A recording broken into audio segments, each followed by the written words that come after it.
महाशय जीवनर प्रतिक्षण अगणित जनगण सेवारे समर्पित होई अहिंसात्मक समाज निर्माण सह युवशक्ति को सशक्त और वृद्धिमंत करी सामग्रिक विकास पाई आपणकर दुर्लभ योगदान सदा स्मरणीय रहिब।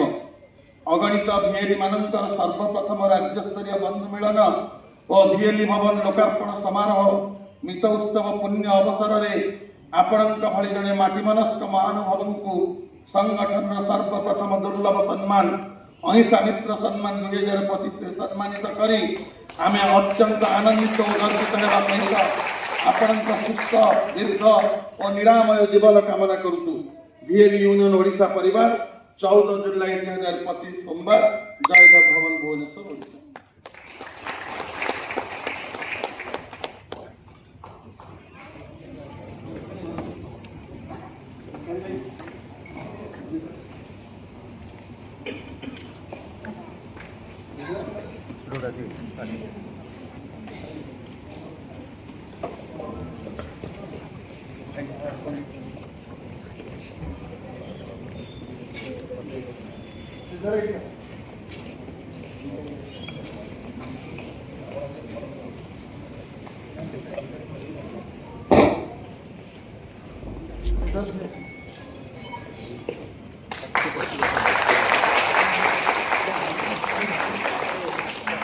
संगठन सर्वप्रथम अहिंसा मित्र सम्मान 2025 मंच प्रदान कर।